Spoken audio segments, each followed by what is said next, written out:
വനം വകുപ്പിൻ്റെ ഭാഗത്തു നിന്ന് ഒരിക്കലും ഉണ്ടാകാൻ പാടില്ലാത്ത അനാസ്ഥയാണ് ഉണ്ടായത് എന്നുള്ളതിന് യാതൊരു സംശയവുമില്ല. അനാസ്ഥ മാത്രമല്ല, വളരെ ഉത്തരവാദിത്തരാഹിത്യമായ ഒരു പ്രവർത്തനമാണ്, ഒരു നിലപാടാണ് വനം വകുപ്പ് എടുത്തത് എന്നുള്ള കാര്യത്തിൽ യാതൊരു സംശയവും എനിക്കില്ല.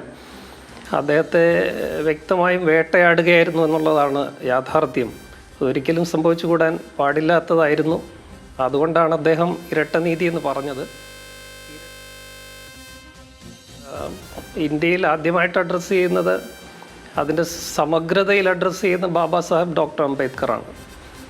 ആ ഇരട്ട നീതിയെക്കുറിച്ചുള്ള അദ്ദേഹത്തിൻ്റെ ആകുലതകളും അതില്ലാതെയാക്കുവാനായിട്ടും തുല്യനീതിക്ക് വേണ്ടിയുള്ള ഒരു വലിയ സമരമാണ് ഭരണഘടനയിൽ കൂടെയും അല്ലാതെയും ഒക്കെ ബാബാ സാഹേബ് ഡോക്ടർ അംബേദ്കർ ഇന്ത്യയിൽ ഉയർത്തിയത്.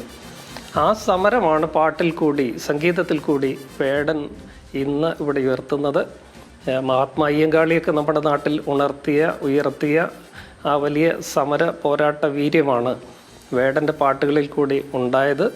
അതിനെ തകർക്കുവാനായിട്ട് ഒരു ആസൂത്രിത ശ്രമം എവിടെ നിന്നോ ഉണ്ടായിട്ടുണ്ട് എന്ന് തന്നെയാണ് ഞാൻ വിശ്വസിക്കുന്നത്. അതിന് വനം വകുപ്പാണ് കൂട്ടുനിന്നത് എന്നുള്ളത് ഒരു വലിയ വിഡ്ഢിത്തരമാണ്. അത് കുറ്റകരമായ ഒരു അനാസ്ഥ തന്നെയാണെന്നാണ് ഞാൻ വിശ്വസിക്കുന്നത്.